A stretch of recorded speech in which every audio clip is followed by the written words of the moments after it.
I, 28 years old female, invited my sister, 40 years old female, and my niece, 17 years old female, over for a pool party that my husband and I were hosting. We had a few friends over, and many brought their kids. For background, my husband and I don't have kids and are undecided on whether or not we want any, but we always find something for us to do where our friends who do have kids feel included. Although we keep things pretty kid-friendly, we still always serve alcohol at our get-togethers. Nothing too crazy, just some beers and seltzers. My sister wasn't able to stay for long as she had work later in the night. I told her since her 17-year-old and her 12-year-old were having fun that they could stay the night, and I would take them home in the morning. She agreed, and about 2 hours later, my 17-year-old niece tells me her mom wants her home and to look for a ride from someone else because I was drinking. I had only one drink earlier that day while setting up for the party hours ago. I let the girls leave with my friend since they lived in the same neighborhood. I texted my sister and confronted her about why she asked the girls to look for a ride home. She then told me that my 17-year-old niece told both her parents that everyone at the party was smoking Zaza, getting drunk and offering her both those substances, that she felt too uncomfortable to stay. It was a small get-together of around 15 adults and their kids. Nobody was smoking, and absolutely nobody offered her anything. Most of my friends had watched her and her siblings growing up, so it wasn't like they were strangers to my sister or her kids either. Everyone there had their kids or worked in respectful positions, including myself. I work in law enforcement, and something like that rumor could cost me my job, or even one of my guests' jobs or kids. My sister then told me that she doesn't think what her daughter said was untrue, and that my niece even told her that my friends and I did nothing but talk bad about my sister behind her back after she left. Again, another lie. My brother-in-law then became involved and told me that it was no place for him to say who is saying the truth, as everything was all he said, she said, and that he's sorry that I'm upset. I was livid to find out that my niece would not be disciplined for spreading such rumors, and that they would even believe something like that. I was always the first person they would call to control any situation where my niece and her parents would be fighting, or she would run away. They would call me to go pick her up because they couldn't handle her attitude anymore. So tell me, am I the jerk for letting my sister know that I will be distancing myself from her and her family? To add, thank you all for your comments. We do have cameras in our pool area, and I will be showing and sending footage to both my sister and brother-in-law. Also, they both work in law enforcement as well and do know what these types of accusations can do to mine and my husband's careers. Another detail to add is that they themselves have been contacted by the school for accusations my niece has made about them, and vice versa, where they had to contact teachers for something my niece accused them of as well. I understand being a parent and standing by your child's side, but when they've had to deal with this situation before, almost forgot. 1. My niece is in therapy and has been for a couple of years. It was suggested by her school counselor, and her parents found a therapist, and she sees them like once or twice a month. She has a really bad perception of therapy, as her parents say therapy does not work and is only for crazy people, and now she seems to have the same perception. 2. Not everyone in law enforcement is a cop. I work more on the clerical side of my department, and I'm finishing up school to be more on the psychology side of things, whereas my sister and brother-in-law work more hands-on with inmates. 3. I told my sister about the cameras and emailed her any and all footage from the backyard in front. She then told me that I was being overdramatic with the whole situation, and that we all know her daughter lies. I reiterated how lies like that could cost me my job or my friends' jobs, and she said, "It's not like you have a real law enforcement job." She said that she doesn't feel like an apology is necessary. I didn't feel like fighting anymore and decided that no contact would be best for now. 4. Throwing this in here since it's on the same topic, I spoke with my brother, 26 years old, male, about the situation. Growing up with 3 older sisters, he always knew how to stay out of the drama and always be neutral with all of us. He lives a state away, and we don't have much contact besides the occasional "how are you" texts. I told him about the situation and asked how he would handle it. Come to find out, she did the same to him at my wedding about 8 months ago. My brother works with kids, and that could have cost him his job as well. My niece told her parents my brother was sneaking her drinks, and they believed her, even though they were at my wedding as well. He said he went no contact after that since he didn't think the drama was worth it as he lives a whole state away and doesn't really come visit unless it's for Christmas, which he didn't this past year, but we all thought it was because he had just been in town for my wedding. Now for a few comments before the update. Comment 1, definitely not the idiot, definitely never spend any more time with them. It sounds like a ticking time bomb for you if you do. My guess is that the 17-year-old wanted to be able to go home or hang out with her friends or whatever, so she came up with the most outrageous lie possible to get her way, not caring who she caused harm. And also, it sounds like she has behavioral issues already, so I don't know why the parents are just so easily believing her. Comment 2, not the idiot, I would be pissed if my niece lied too. Were there other older teens who may have had Zaza that you were unaware of? It's a pretty big accusation to make about someone. Now for the update. Hey everyone, thanks for reading. So 2 weeks have passed since I decided to go no contact with my sister and her family. Things have been tense, to say the least. I thought distancing myself would bring some peace, but it seems like the drama just keeps escalating. A few days after I sent the footage to my sister, I got a call from my mom. She was upset and said that my sister had told her I was being unreasonable and overreacting. My mom wanted me to apologize and make amends. I tried to explain my side, but she was adamant that families should stick together no matter what. This conversation left me feeling even more isolated, as if I was the one causing all the problems. Then out of nowhere, I received a letter from my niece's school. It was a formal notice stating that they were investigating claims made by my niece about the pool party. Apparently, she had told her school counselor that she was offered alcohol and drugs at my house, and the school was obligated to look into it. This was a huge blow. I had already sent the footage to my sister, but now I had to deal with an official investigation. I immediately contacted a lawyer to help me navigate this mess. While all this was happening, my husband and I were trying to keep our lives as normal as possible. We both had work, and I was still finishing up my studies. But the stress was taking its toll. I found myself snapping at my husband over small things, and he was getting frustrated with the whole situation. We had a big argument one night, and he said he felt like I was letting my family ruin our lives. It was a harsh thing to hear, but deep down, I knew he was right. In the middle of all this, my brother called me. He had heard about the investigation from our mom and wanted to offer his support. He shared more about what happened at my wedding, and it was clear that my niece had a pattern of making false accusations. He told me that he had been in therapy himself to deal with the stress and suggested I do the same. I was hesitant at first, but I decided to give it a try. I found a therapist and scheduled my first session. The therapy sessions were eye-opening. I realized that I had been carrying a lot of unresolved issues from my childhood.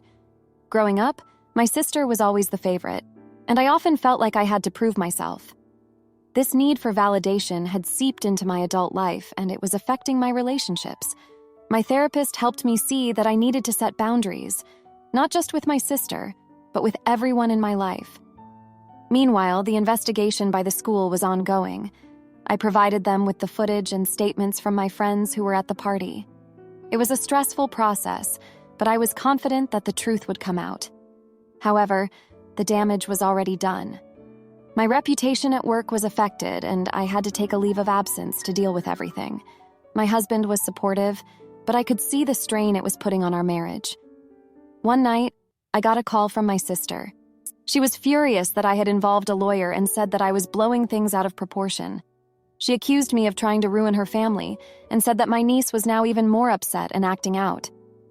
This was the last straw for me. I told her that I was done trying to fix things and that she needed to take responsibility for her daughter's actions. I hung up the phone feeling a mix of relief and sadness. As the days went by, I started to see the consequences of my decision to go no contact. My mom was distant, and family gatherings were awkward. I missed my niece and nephew, but I knew that I couldn't keep putting myself in toxic situations. My therapist helped me understand that it was okay to prioritize my mental health, even if it meant losing some relationships.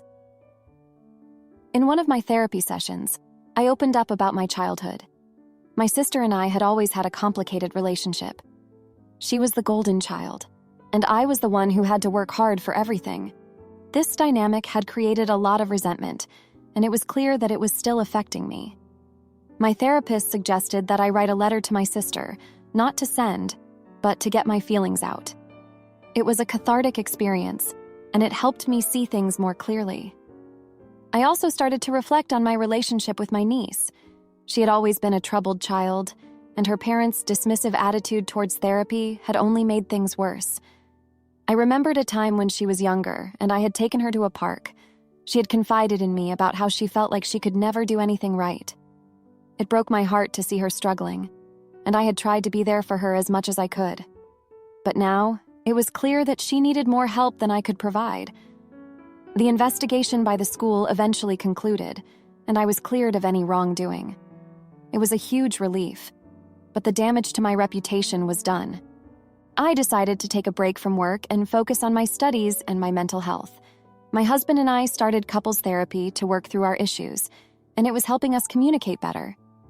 Looking back, I realized that this whole situation had forced me to confront a lot of unresolved issues. It was painful, but it was also necessary. I was learning to set boundaries and prioritize my mental health.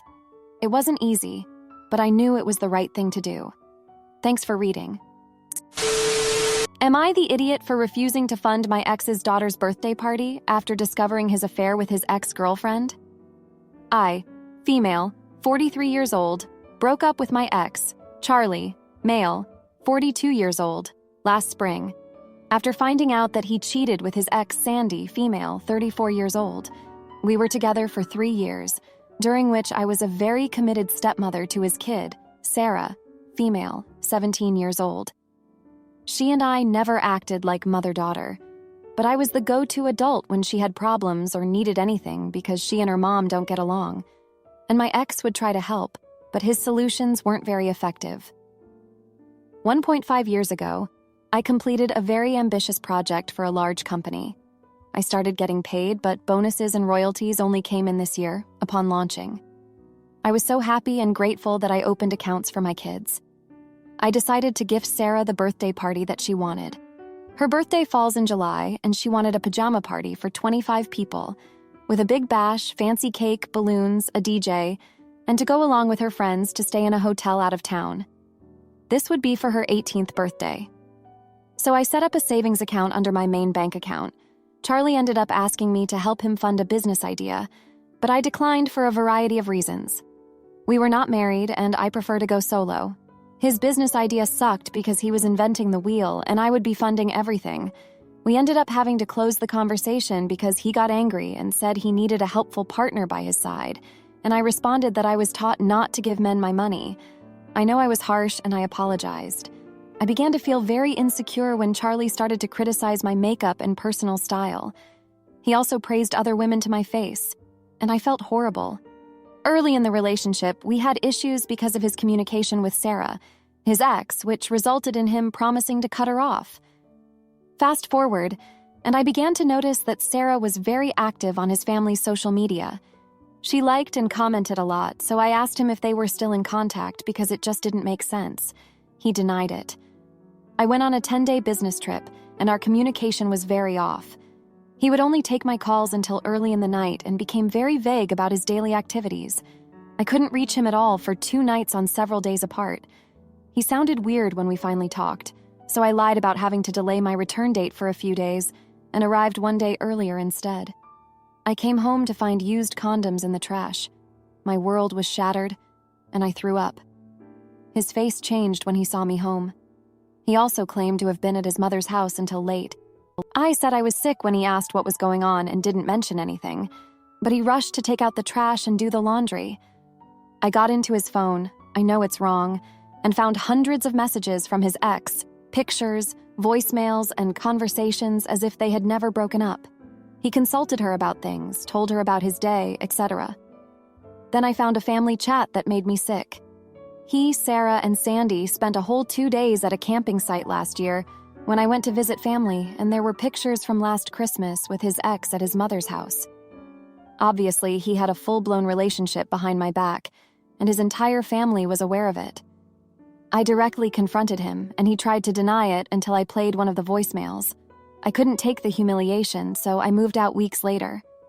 I closed the bank account for the birthday bash and kept the money for myself. I cut everyone off, including his kid. He reached out in the last week of May. He pleaded with me not to take away Sarah's birthday celebration. I never replied. I know she's a teenager and that she has no control over her dad's actions, but she seems awfully comfortable in her pictures with his ex, and I feel extremely betrayed. Also, there's no way in hell that I'm funding a party that I'm not going to attend for obvious reasons, and I don't want to contribute to a celebration so that his shitty family could eat and drink on my dime.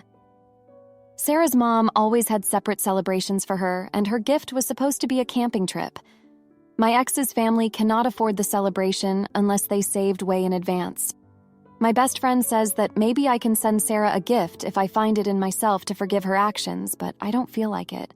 His sister sent me a voicemail the other day, asking me to please not turn my back on her niece. I feel awful because I know this was Sarah's dream, but I'm too disgusted to back out from my decision. Am I the idiot? To add, the ex he cheated with is not Sarah's mom. She's an ex-girlfriend and much younger. Her mom is also in her 40s. Now, for a few comments before the update. Comment 1. So Sarah, the 17-year-old, knew her dad was seeing her mom behind your back and never mentioned it to you? Yeah, never even casually mentioning that she went camping with her mom in conversation for however long that was going on. Sarah knew and was happy to keep you ignorant. Yeah, I think Sarah and her dad and the whole family can go hang. Not the idiot. Comment 2. Not the idiot. She wasn't on your team. Camping trip, Christmas, and who knows what else. They were using you as a cash cow. You may be able to forgive her somewhat because she's a teenager and it's hard for a kid to go against their parents. But if she was really on your side, she could have tipped you off somehow in all that time. Now, for the update. Hey everyone, thanks for sticking around. So, 2 weeks ago, I was still grappling with the fallout from discovering Charlie's betrayal. I was determined to move on, but life had other plans. It all started when I received an unexpected call from Sarah. She was in tears, and it was clear she was struggling. She didn't ask for the birthday party back or anything like that. Instead, she just wanted to talk. She told me she felt abandoned and didn't know who to turn to. I was hesitant at first, but I agreed to meet her for coffee. When we met, Sarah opened up about how she felt caught in the middle of everything. She admitted that she knew about her dad's affair, but didn't know how to tell me. She was scared of losing me because, despite everything, she saw me as a stable figure in her life. This revelation hit me hard. I realized that Sarah was just as much a victim of Charlie's deceit as I was. She was a teenager trying to navigate a complicated family dynamic, and I couldn't blame her for her father's actions. During our conversation, Sarah mentioned that her relationship with her mom had deteriorated even further. Her mom had found out about the affair and blamed Sarah for not telling her sooner. This left Sarah feeling isolated and guilty. She confessed that she had been acting out on social media, trying to get attention from anyone who would give it to her. It was a cry for help, and I couldn't ignore it. I decided to reach out to Sarah's mom to see if we could find a way to support Sarah together. It was a difficult conversation, but we both agreed that Sarah needed stability and support. We decided to set up a meeting with a family therapist to help Sarah navigate her feelings and rebuild her relationship with her mom. This was a big step for both of us, but we knew it was necessary for Sarah's well-being. Meanwhile, Charlie continued to try and contact me. He sent me long messages apologizing and begging for another chance. He even showed up at my workplace once, causing a scene. I had to involve HR to get him to leave. It was clear that he wasn't going to give up easily, but I stood my ground. I knew that getting back with him would only lead to more pain and betrayal. One day, while I was sorting through some old boxes, I found a letter from my late grandmother. She had always been a source of wisdom and comfort for me. In the letter, she talked about the importance of self-respect and not letting anyone take advantage of your kindness. Her words resonated with me deeply, and I realized that I needed to focus on my own healing and self-worth. I decided to take a short trip to clear my mind. I went to a small cabin in the mountains, a place my grandmother used to take me when I was a child. It was a peaceful retreat, and it gave me the space I needed to reflect on everything that had happened. I spent my days hiking, reading, and journaling. It was during this time that I had a breakthrough. I realized that I had been so focused on the betrayal and hurt that I had forgotten to take care of myself. I needed to let go of the anger and resentment to move forward. When I returned, I felt more at peace. I reached out to Sarah and her mom to check on their progress with therapy. They were doing better, and Sarah seemed more hopeful about the future. I decided to send Sarah a small gift, a journal and a set of colored pens. I wrote her a note encouraging her to express her feelings and reminding her that she was not alone. It wasn't the grand birthday party she had dreamed of, but it was a gesture of support and love. As for Charlie, I made it clear that there was no chance of reconciliation. I blocked his number and changed my locks. I needed to create a safe space for myself, free from his influence. It was a difficult decision, but it was the right one for my mental and emotional health. In the midst of all this, I reconnected with an old friend from college. We had lost touch over the years, but she reached out after hearing about my situation. She had gone through a similar experience and offered her support and advice. We started meeting regularly, and it felt good to have someone who understood what I was going through. She reminded me of the importance of surrounding myself with positive influences and focusing on my own growth. Looking back, these past 2 weeks have been pretty up and down of emotions and revelations. I've learned a lot about myself and the people around me. I've realized that healing is a process, and it's okay to take it one step at a time. I've also learned the importance of setting boundaries and prioritizing my own well-being. Thank you for reading. Am I the idiot for telling my ex-wife it's none of her business that I reversed my vasectomy? My ex-wife Jen, 38 years old, and I, 42 years old, were married for 8 years before divorcing during the pandemic 4 years ago. We have 2 kids together, a 13-year-old boy and a 10-year-old girl, who we share custody of and co-parent well together. At her suggestion, I got a vasectomy after our daughter was born. I got remarried about a year ago to my new wife, Carrie, 34 years old. Carrie does not have kids, but has always wanted a family. After many discussions prior to our engagement, I agreed to reverse my vasectomy to try to start a family with Carrie. I had the reversal procedure done just after our wedding. Carrie and I found out about a month ago that she is pregnant. She is currently about 15 weeks. We have not told anyone about the pregnancy until recently. I wanted to wait until I had an opportunity to tell my kids in person that they are going to have a younger sibling. Now that they are done with school, I had that chance this past weekend. Both of my kids were very excited and happy to hear the news. They get along great with Carrie and are excited to have a new baby brother-sister. After I told the kids, they wanted to call their mom and tell her about it too. I was a little apprehensive because I didn't know how Jen would react and tried to convince them to let me tell her first. But my son ended up telling her via text before that. Jen sent me a text a few minutes later basically asking me what the heck I was thinking. I texted her back saying that I would prefer not to have this conversation over text and asked if she was free for a chat. She said she wasn't and sent a flurry of texts asking me a bunch of questions. I again told her I would prefer to have this conversation in person or on the phone. She finally called me later that night and was not happy. She told me that I should have told her I reversed my vasectomy so that she could talk to our kids about it. I told her that my body and my life with Carrie is not her business, and that neither of our kids even know I had a vasectomy, let alone know what a vasectomy is. I've never told them I had one, so why would I tell them I reversed it? She told me that since this is going to have a huge impact on our kids' lives, I should have told her about it first. She said that it is her business when it will directly impact our kids. I told her that it is my body and that my health choices are of no concern to her anymore. The conversation started getting heated, and I ended the call before things got too far. Now for an update. Jen has since calmed down and did send a text congratulating me and Carrie, but she still maintains that I should have notified her of my decision to reverse my vasectomy before things got to a point where Carrie is pregnant. She thinks that she had a right to know since it will impact our kids. I think she has no right to any information regarding what I decide to do with my body unless it is life-threatening. My marriage and life with Carrie is not information that my ex-wife has any right to. Now for a few comments before the update. Comment 1. Not the idiot. Your ex-wife is entitled, jealous, and completely out of line. Your body, your choice, and she's just using the "but it affects our kids" angle because she's jealous and mad. Frick that.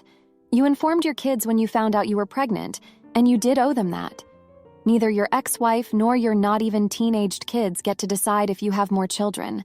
Full stop, period, easy peasy, comment 2. My wife straight up told me she was happy I was getting a vasectomy because it meant even if we break up, nobody else will be able to have kids with me. So it's probably that, and she doesn't want to admit that to you. She's using your kids as a shield to cover how mad she is that she's not your only baby mama. Not the idiot, she's got to get over it. Now, for the update. Hey everyone, thanks for reading. So, after that heated conversation with Jen, things have been a bit tense. Jen and I had another talk a few days later, and she reiterated her point about how my decision impacts our kids. I tried to explain that I didn't see how my vasectomy reversal was relevant to her, but she kept insisting that it was about the kids' emotional well-being. She said she wanted to prepare them for the changes that a new sibling would bring. I told her that the kids seemed excited and happy about the news, but she wasn't convinced. Carrie has been really supportive through all of this, but I can tell she's a bit stressed. She's in her second trimester now, and we've been busy with doctor's appointments and preparing for the baby.